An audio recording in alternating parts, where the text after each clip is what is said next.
go to the store in months, have this fear of being closed in, but I also have crippling social anxiety. Lucky that Riley, her partner, is here to do the shopping. Yeah. Kate, and I think one more. I think I want to read from my friend Remy, who I've known for a couple years as well. He kicked Betty a while ago, about a year ago now, and this is kind of how it happened. He said, "Are they mad that we're still here? You know, because where are we supposed to go? We can't just disappear, you know." When Remy and I met about a year ago, his mother had passed and he had just kicked Betty. These days, he spends his time on the streets by choice, not necessity. So it's been just over a year since she died. Watching her fade away through cancer and chemo and the surgeries on top of everything she was already dealing with, it was hard to watch. She was the type to walk around happy, handing out money to homeless people. She really was like that, dancing, having fun. To watch her go from that to dying was too much. It was a couple years of watching her fade away. I had sort of a recurring pill problem, but most of the time I was just smoking weed. During this time, meaning his mother's sickness, I jumped straight up to smoking fentanyl powder. At first it was like a silent suicide, but the people around me kept me alive, meaning people on the streets.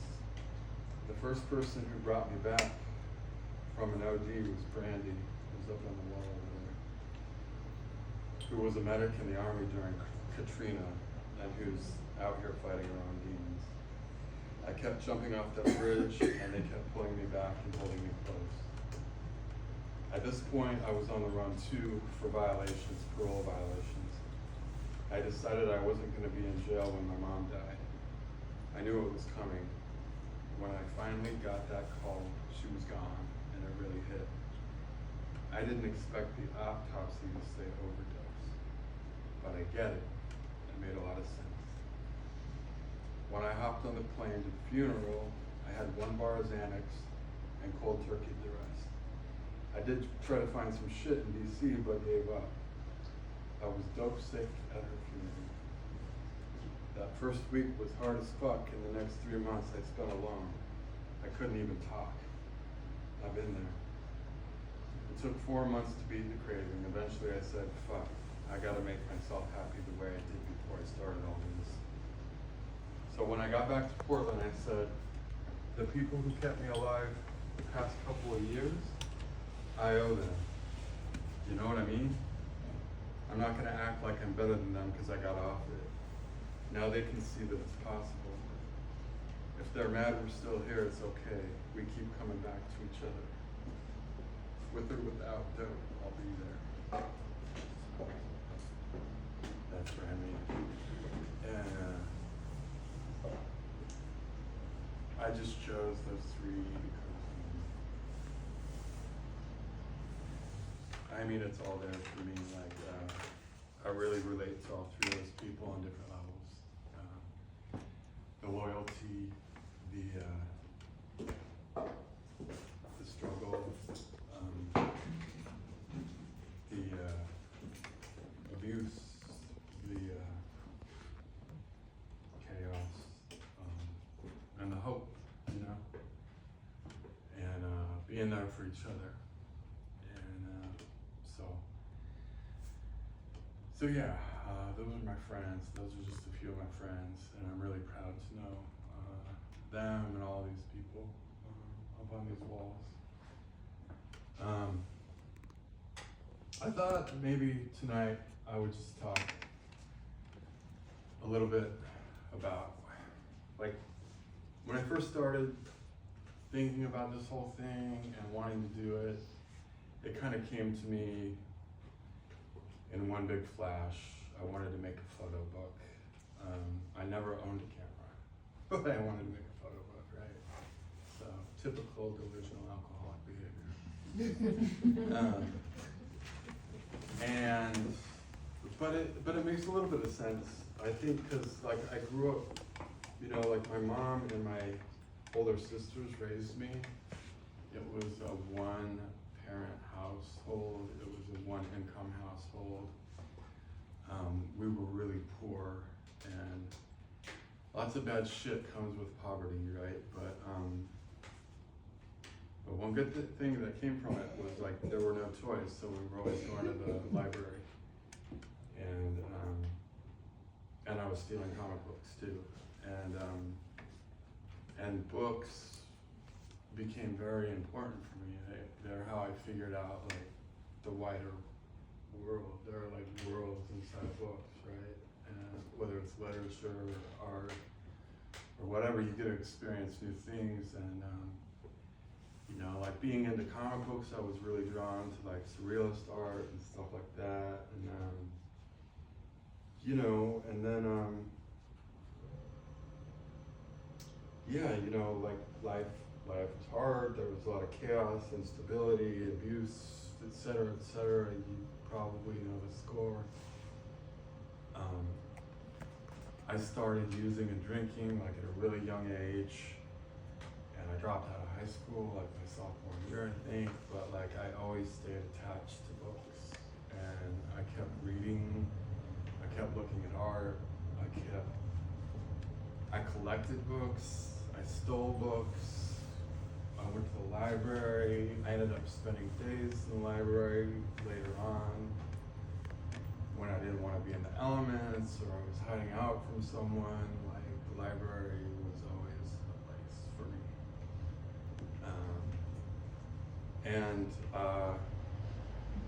Yeah, you know,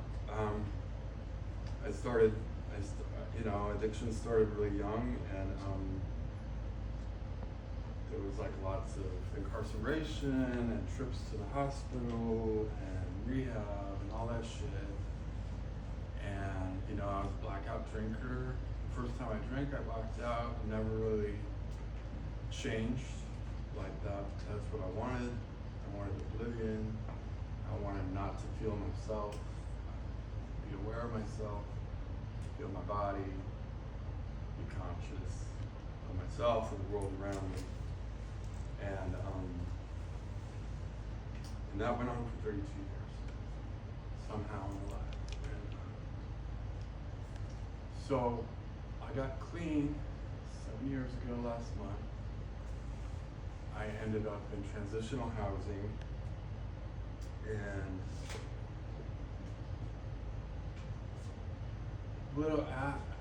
having been in transitional housing for a little while, they taught me how to be a social worker. And I started doing like outreach or worked at shelters.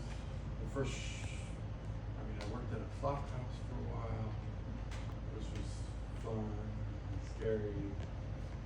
That was during COVID. And then I worked at a shelter for men coming out of prison or off the streets with severe mental health challenges and addiction issues. Then I worked at a MAT clinic, medically assisted treatment clinic, where I did outreach. And outreach was really, it was also good, learning how to be present with people, how to bond over shared experience, and how to let, like Remy was saying in the reading, how to just without being a preacher or anything, show other people that it's possible, you know, to get clean. So if you want to, you know, I lived most of my life just not thinking it was possible at all. Not maybe for you, right, but not for me. So they trained me how to do this, and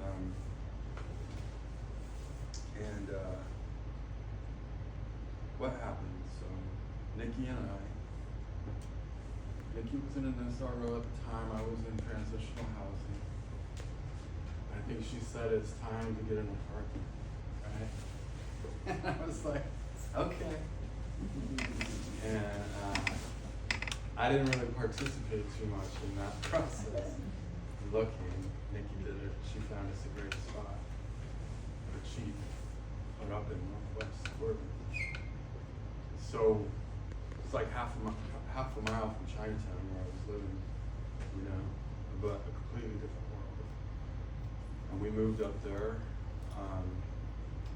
you know, during COVID, during like the height of visible homelessness in Portland, at least in my opinion.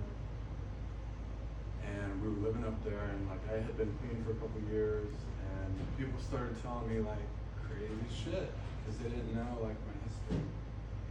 Like people at the store, neighbors, acquaintances would tell me this like fucking crazy shit. Like they were talking about internment camps for real. They were talking about incarcerating people for being sick and for real. Like these are liberals, and this was before Trump. They were like all about it, and it was like fucking scary. And I went through all these different phases of how I was trying to communicate with people about like the reality of the humanity of their neighbors, and nothing fucking worked. And you know, I went from like pleading to lecturing to yelling on certain occasions to, you know, all the stuff that I could come up with. You know, then my friend Ray died on the streets. There's an old saying in recovery that says if you want to stay in recovery, you gotta learn how to step over dead bodies. And that's really true. And I've lost a lot of people, just like everyone in recovery and everybody on the streets. I'm not special in that way, but his death, Ray's death, affected me deeply.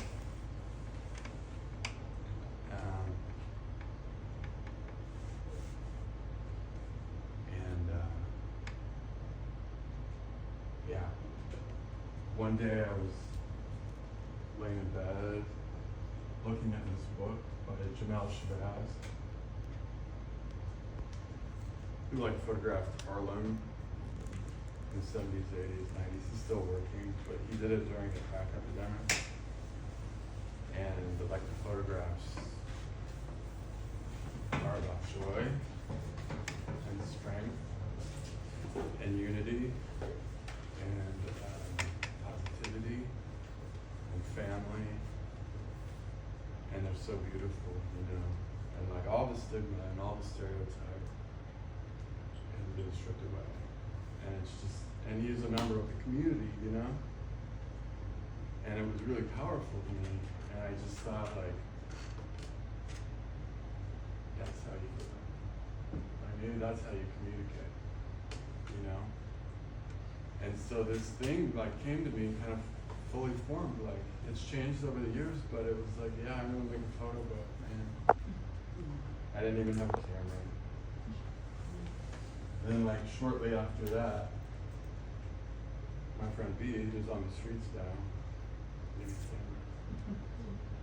And I use this camera, take that photo. And that photo, that's Desiree. Who I used to work with at the men's shelter.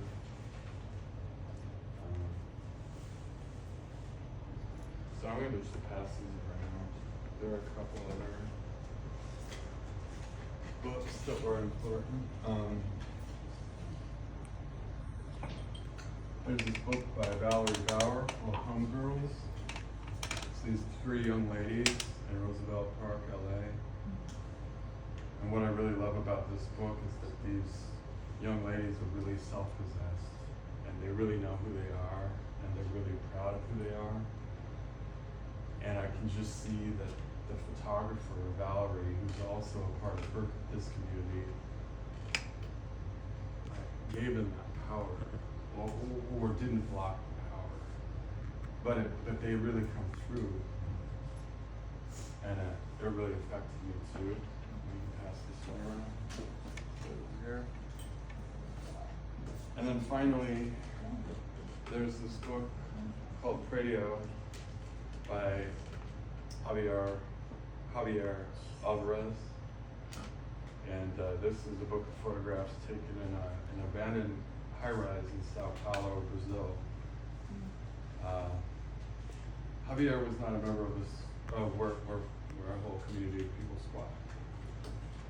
And Javier was not a member of this community, but he did, however, like develop long-term relationships with the whole community, like over a number of years. And it really shows. And there's a lot of text in here too, which would end up being important to me. So yeah, I just kept dreaming and being scared, and then it's a complicated story that's too long, but I had a manic break. I had a big meltdown. I destroyed my longest friendship in my life. And I also quit my job that day, which, by the way, was fucking killing me. And there was no safety net. I have all these books in my house. I thought maybe I'll start selling the books, but then I was also like, I can start taking pictures now, because there's no HIPAA laws, right? There's no conflict of interest, right? Like, I'm just out here. And I know how to like be with people, you know? And that social work trained me how to be a photographer. I would say like 90% of my practice is social work. And so I started doing it. And I met some friends, and this lady Ida, who's over on that wall, was my first long-term friend, post-social work, post-organized social work. And she was really into the idea of like having someone tell her story and the community story, and so she introduced me to a lot of people. And then B, who gave me the camera, he ended up out on the streets, and he started introducing me to people. And I was scared to do it at first. I was really hyper aware of the fact that I was asking for something, and hyper aware of like what it can feel like when you're homeless to be looked at or not looked at. And but what I found was that like there are so many people that just want to tell their story, and they want to be heard and seen and felt and respected and taken seriously. And that's not hard to do. And so it started. And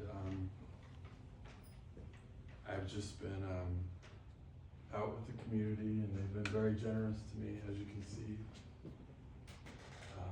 They've let me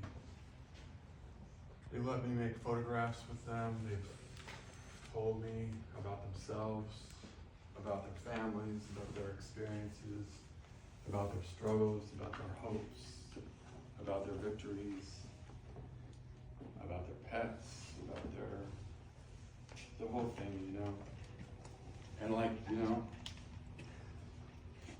most of my friends are alcoholics, dope fiends, and homeless people, which is awesome, because they're my favorite people. And they always have been. And I think they always will be. And not to say that everybody out on the streets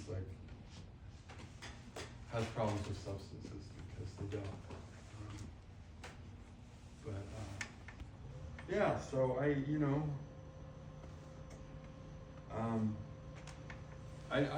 don't know what to say. It's just it's a big honor to be trusted. And I really love everybody on this wall. And it gets heavy sometimes,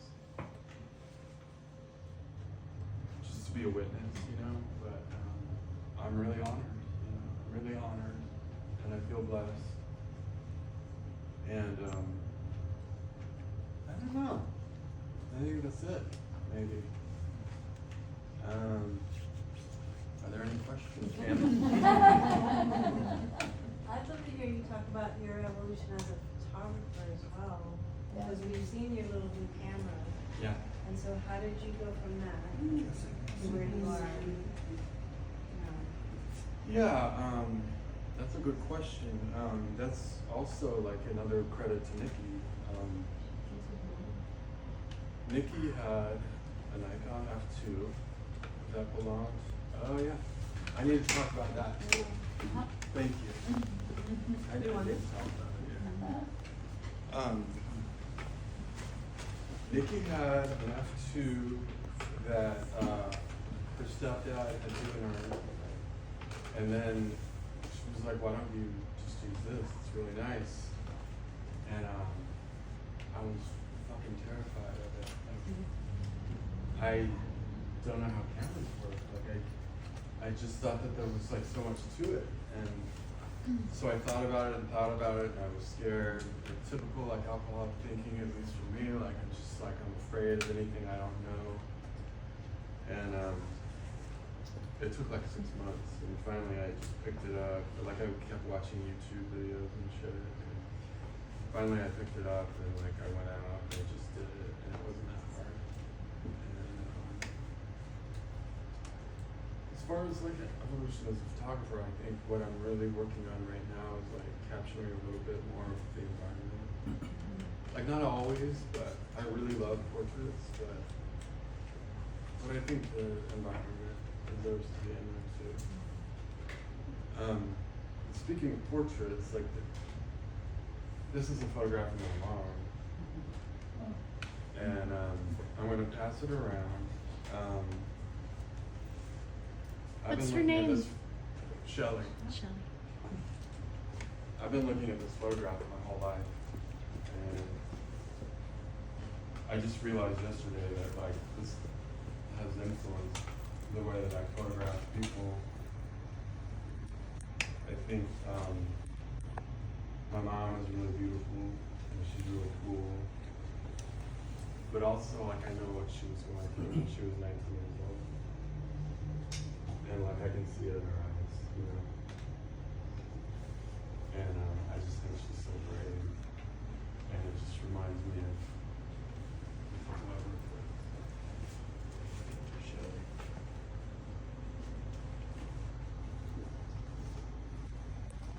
Yeah. I feel like there's a feeling with your portraits that's very collaborative, and it's really like feeling into the person and really seeing them. And what does that look like, you know, for, even if you could share an example or two of a portrait, because it seems like they're such a big part of it. And so They are. I even love like the backdrops or the backgrounds. Is it like, oh, it just happened to be there, or you think of a space and you think about it together? Yeah. So yeah, curious about how much of the lead up is of like, oh, I would love to take your photograph. Is it right then and there, or is Yeah. there a lot of intention in it and finding the right place? So Sure. if you could even share a couple of examples that would Sure. be here. Absolutely, yeah, thank you. That's a good question. I mean, it reminds me of the most important part, which I kind of forgot, which is that like all these photographs are made like with consent, built on like relationships, and always checking in with people, trying to make sure that they feel comfortable, and that we know why we're doing it. You know, like I tell people about the book.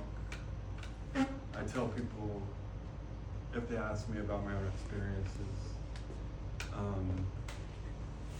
and I listen a lot, and I ask questions a lot. And like listening has really been like maybe the most important part of my recovery, like on a personal level. Just to always be learning and hearing and being outside of this fucking brain, which has a disease that is killing me, or would like to. yeah, and I just feel like the people in the photographs, like, they bring as much, if not more, than I do to the photograph. The photograph doesn't exist without the people. And as far as locations and stuff, like all of these are just like where we were. Sometimes we'll walk to a place that has good light or color.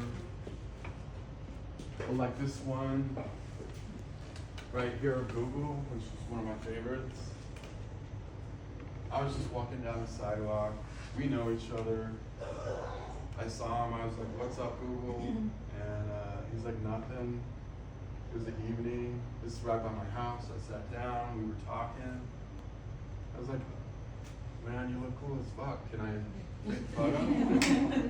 You know, we'd already done a few photos, and he was like, "Yeah, of course."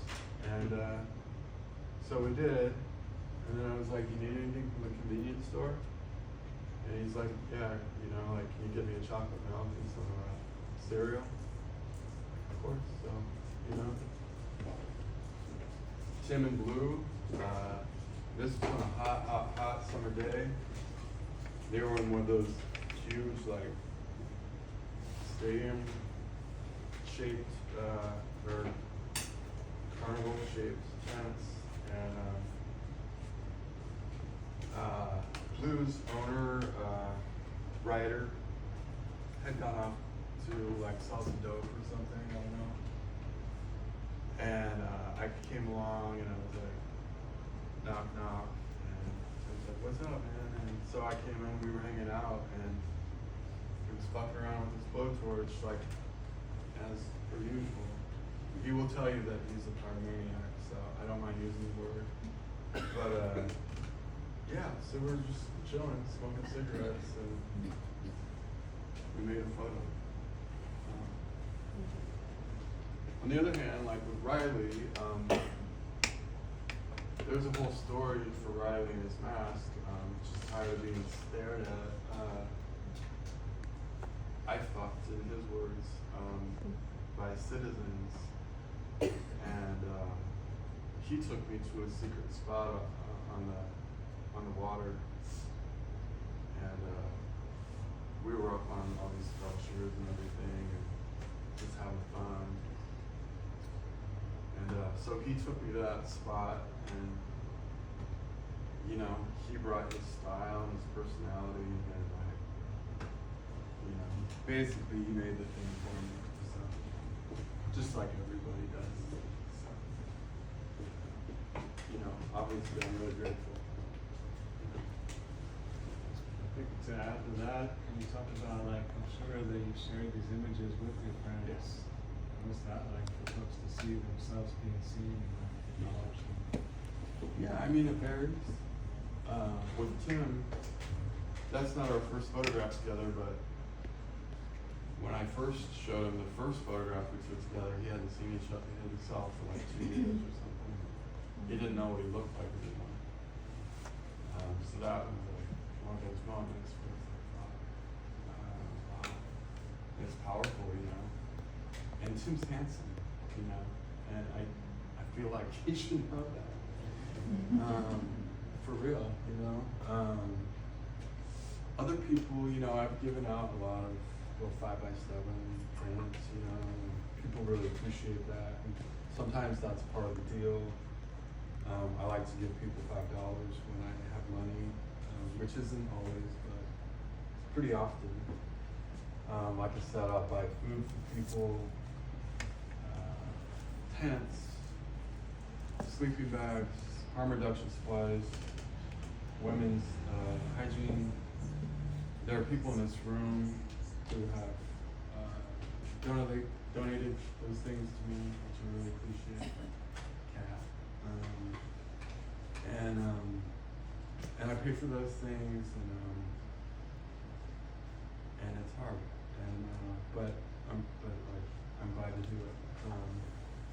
You know, some people, it's just like everybody else. Like, some people see themselves and they're like, "Oh, I hate that fucking picture." You know what I mean? Like, well, no, this is wrong, that's wrong. You know, just like we are. You know, just like we are. So it varies. This is more of a comment, but kind of piggybacking off of your question and what you just said. After I brought our youth here today, Yeah. all of them were so grateful and so thankful, and they all told me that they, for the first time, felt seen. And I don't know, I felt like I heard a little bit more like self-esteem in them and more hope. Yeah. Just from coming to see the show, even though these folks are not them, their friends are also on walls, you know, so, yeah. It was really cool. Well, thank you for saying Yeah, that. yeah. And I just want to thank you for bringing them here. Yeah. That was such a treat for me personally. Yeah. And they were great kids. They Yeah. Really great. Yeah, but I think that says to the way that you're presenting these photos and these folk stories, you know, like it's authentic and I can feel your care for them in these photos, you know, and that makes all the difference. Yeah. Yeah. I really like making people, not making people look good, but like helping people look good. People look great. Yeah. You know what I mean? And I like to show that. I think like all fashion comes from the streets, right? And like look at all these cool motherfuckers. Like, you know what I mean? Like it's like really, they're the ones doing it, and I like showing it. So, did you actually put these in a book, or is there a book in process? Or It's in process. Okay. Yeah, I'm looking for money. I have a QR code up there. Donations for the book, for harm reduction supplies, tents, anything that's up there. Don't, you know, whatever. Is it something you're gonna do yourself, or is that a publisher that? I don't have a publisher. I might self-publish. Like I'm a high school dropout. I don't know anything about the publishing world. I don't know people like that. But I would love to do it either way. I do have like a donation for the production of the book. So it's like I can't use it now, which is good because I would. But when it gets to that stage, it'll be there. You know? Yeah, it's coming along. Right now I'm working on like long form interviews. I'm gonna do like 5 to 10 long form interviews with some people who used to be homeless, who aren't, some people who are homeless, and maybe some family members of people who passed on, stuff like that. Just kind of get like, and I did the first long form interview like 2 weeks ago with my friend Christiana, who I've known since early recovery. We met at the estate where we were both in transitional housing.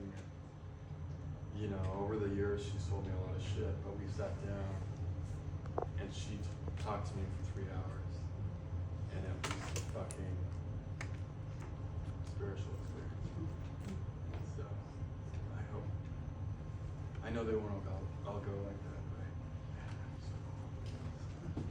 yeah. So those are gonna be different too. Do you have much process for your writing? Like, I really love your writing with the photos. I feel like I love the photos, but they wouldn't be the same without the writing. But how are you like capturing those stories? I'm sure you're not just sitting there recording, that's awkward, but you know, you really capture what people say well, and how do you just keep track of who said what and Yeah. You know the like little notepad function in your phone? So what I do is I hang out with people. I usually walk 2 blocks away. I don't know why it's 2. And I sit down and I ask myself what just happened. And I write it down. I'm really lucky. I'm a very forgetful person, and I have a lot of cognitive shit from lots of head injuries and substances and all that. But I have a really good feel for the English language, like the rhythm and structure and stuff. But sometimes too, it's not a quotation. Sometimes it's just like what happened or how I feel about someone or how we met or something like that. It's just, I try to do it quick. Working well. Thank you.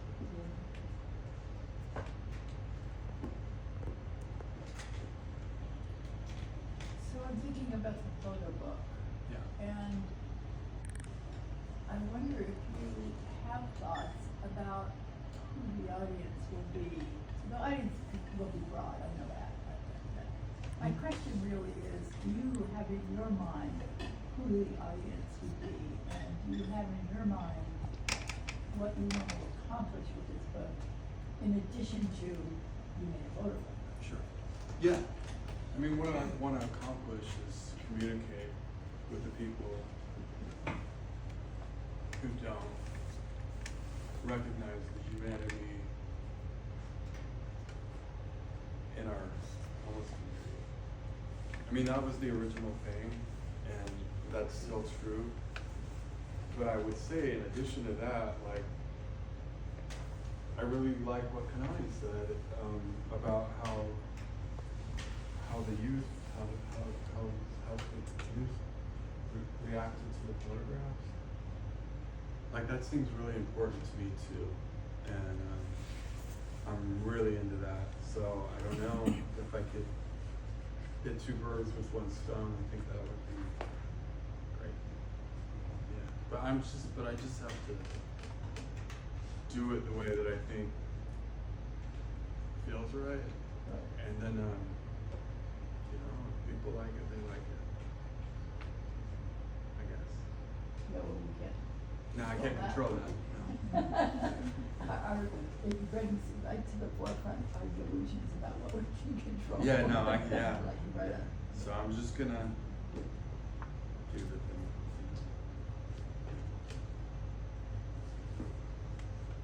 Have any of your friends that you've showcased here been able to see this particular exhibit, and if so, kind of what was their reaction? Yeah, my friend Mo's here right now. She's in a photograph in the other room, and during the opening, Mo performed a poem in front of the crowd, and it was a hit. She got a standing O, and it was the highlight. It was the highlight of the opening, and I don't want to speak for Mo, but I think she told me, that she felt seen and that she developed some community. Do you have anything to say, Mo? Yeah, I didn't catch what in particular about feeling seen. Was it feeling seen through the art was the question? The question was just if anybody in the photographs had been able to see these in the space and how it made them feel. Okay, so it was particular in the space. Sorry, that was what I wasn't I think so, comprehending. yeah. Yeah, exactly. It was super, super awesome to see it in this space. It was super awesome to see the print on the wall, and with all the other prints, I just felt like it felt like cohesively and aesthetically, it just really worked, as an exhibition. It was really cool.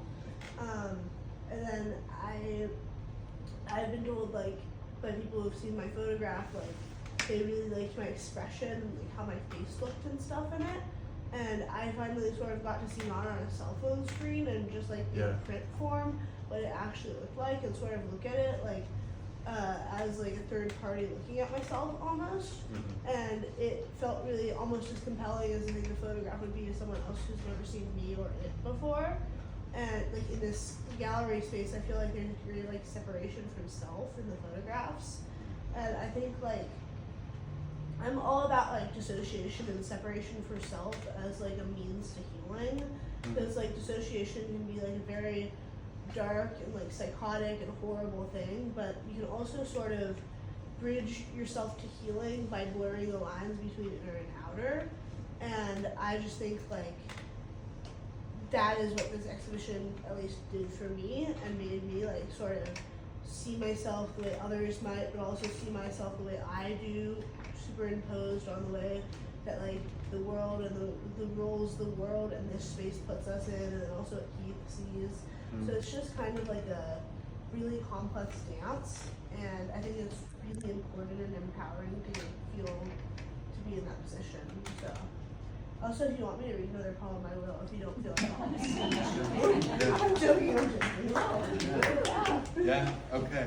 We'll take you up on that. Is there anybody else with a question before Mo goes on?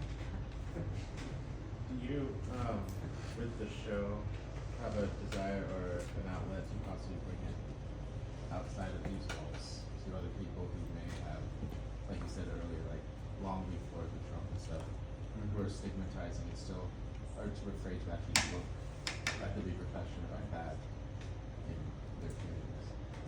Yeah, I mean, one of the things that I think is powerful about a photograph or a photo book is that you can be really intimate with somebody without fear of whatever the fuck you're afraid of to begin with human beings. So I hope like the book is a way for the photos and the stories to be out in the community among people who otherwise wouldn't take the time to say hello to a homeless person, to get to know a homeless person, to ask a homeless person what they might need, like their neighbors that they can't even talk to, right? They just want to like fucking push them away, right? I think that the book, like a book, de-weaponizes all that shit. Now it's like, how do you get those people to look at the book? I don't know. You know what I'm saying? Does that answer your question? I mean, that's the hope. I don't know. Thank you. To reiterate about the narratives that we have. Yeah. I think what is so endearing to me, and having known you a little bit, is there's just so no judgment in it. And I think that kind of goes along for me. I hope That Thank you you. sort of are able to walk that line genuinely. We all try to be non-judgmental, right? But we don't, Sure. right? Sure. But I feel like you strive, you don't try, but you really don't have a lot of judgment.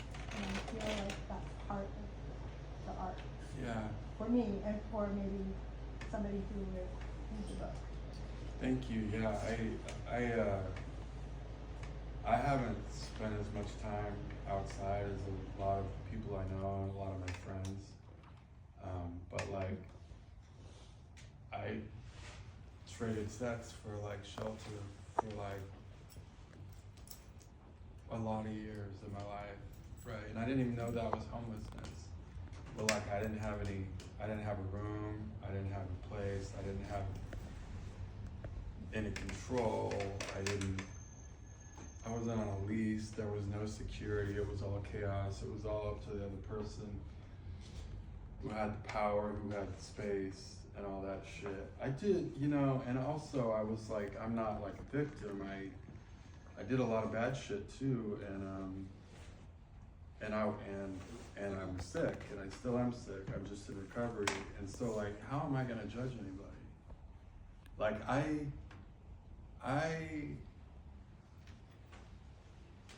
I was doing crime when I was in grade school. You know what I mean? Like, who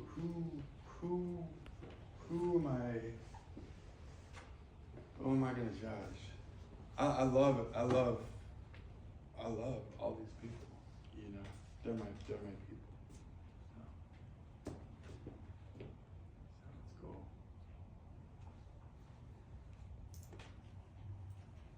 All right, Mom.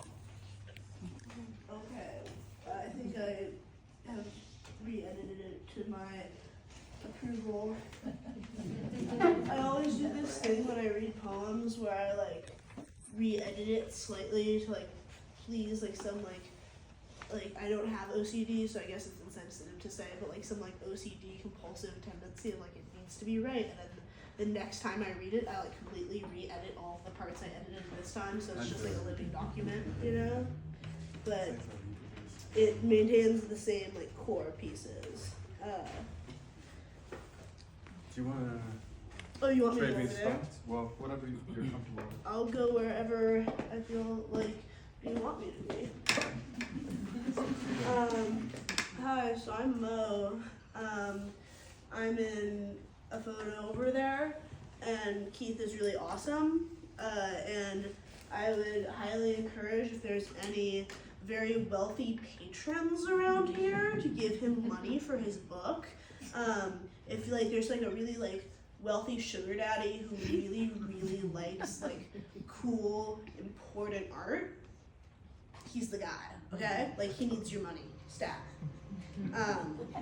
Because this book, like me and him have been talking about it a bit, and we sort of started doing like a long form chat, but it kind of fell through.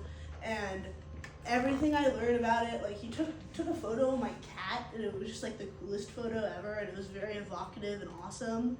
And like he just has really important things to say and has the platform to bring those things to the forefront from other people like we're all talking about right now. So I encourage, even if you have like $5, put it in that pot, because it also is going towards like, you know, clean rigs so people don't get HIV and Hep C, and food and water bottles and pads and tampons so people don't fucking free bleed through their clothes, you know? Like, it's all really good stuff, and I'm really just really happy to be here and see this on the wall, so it's just awesome. But this poem is a poem about my face tattoo.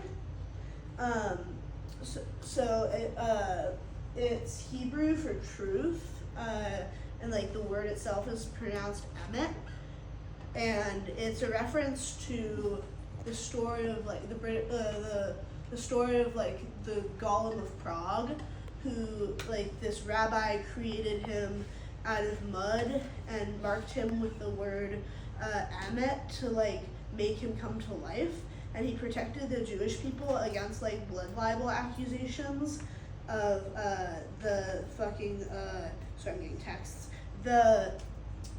The Christians were saying, oh, you're stealing our children and using their blood to make matzah, and the Jews were like, hey, we're not doing that, and you're genociding our people about that. So they created this mud monster who was animated out of Jewish mysticism, Kabbalah stuff, like the like magic of language itself that sort of like binds and ties things into life and death. And the rabbi used that very advanced like level of Jewish mysticism to create this like human shell to like protect and defend.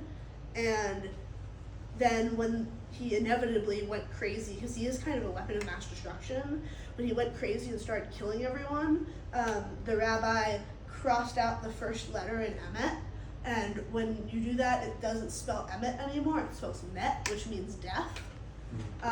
So, I mean, when I die, someone has to get rid of the first letter, but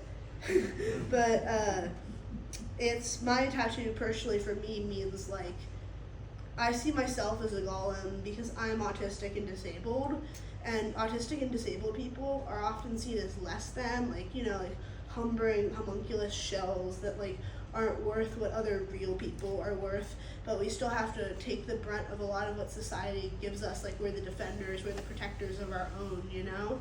And I sort of see through language, like how the golem is alive through language. I protect and defend and connect through language, despite being like disabled and on the fringes of a lot of things.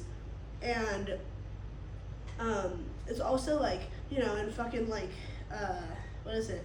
In like Israeli Hebrew, golem means idiot. So like, that was like an intentional choice to be like a subversion of what is intelligence, what is truth, you know? Like, what is worth being seen in sort of the form of what is a real man or not, you know what I mean? Not like man and gender, but like humankind, you know? Like what is worthy of those ethics and what is worthy of those communities, you know? Like having a community that you defend. So this is the poem I wrote. Glory to this detritus age. Glory to my garbage city, traced deep with light stalks of this gleaming old eldritch spiral, chasing its own tendril ends down deep to the murky, dark bottom of everything that teems from my second story, single room occupancy, 82nd Avenue, Baptist Hellfire Nursing Home Pantheon, and oh, glory to this holy, sewer-bellied life of mine, all its clutter laid low and bare, puke-stained plastic bags, spit-licked dull rigs, hold open a thrown-away sky in place of sutures or support beams. My coffee table stays crinkled with burnt aluminum discard, everything all strewn, strung out, just destitute, discordant. Hebrew text flickers across my forehead. My arm crooks dope forsaken, tracked and speckled with cancerous constellations. I have doors that lock this year. It has empowered me to be angry about my empty, spacious fridge. It has caused me to crawl speckled rainbow rugs, looking for fallen shards sharp enough to sever the binding ties. Some of my friends still sleep beneath a starless sky so full of satellites and pesticides. How can I throw my hands up and let God bless this mess? It's all dumpster fire emulated. A flame like everything else in this revelation, and I have been created long before actualization. When eternity ceases, if shall, ashen and muddy itself into a wretched lack of anything, a plot of land so unfit for crop or home, just dust for the sake of the sense of return. I, for one, am more dirt than real girl. All this waste of mine burns down black to inky squid slime and runs down my forehead in the shape of the first sin promised. I, for one, am the Gollin of dropout metastasis, Portland junkies, and haunted prophetesses. I am obligated to lay down my Kabbalah-carved existence by definition in nature for my chosen lineage of human trash. Blessed be, I know nothing but self-sacrifice and self-obsession. I am a stanza who the poet frets over. I am the craft itself. I am nothing but a wall of dirt. Here is the epic poem of it all. I prayed for a purpose and was given a too fragile soul. A 7th-story old tower apartment above the Shanghai tunnels, Archangel Uriel tells me in the language of the archangels how such was promised. The fate of how I shall read poems on the floor of roached-out trap houses and scream shame down on the TriMet security harassing a homeless man who is just trying to rest. That they will be scared of me, or at least somewhat intimidated, the lumber of my shoulders and my inked-out snarl, and I will love the sanctity of their breath with the fierceness that only a real folk monster could. It will not be an existence of glory, but it will be an existence, and for now, Uriel told me, such has already been written, you must exist. I knew that already. From the first day of childhood, I recall, before I was told to be not afraid, before the man with wrists darkened ever so heavy-handedly would outline the text across the center of my forehead and then fill it in to mark me as face-tatted dope fiend scum, as the worst thing your daughter could be. But oh, Father, I stand nothing, I hold it high. Emmet, truth.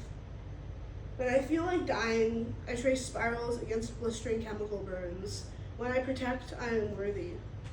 When I overdosed for the 13th time, I woke up screaming, dumbfounded by the power of my own capacity to fear. Thank you.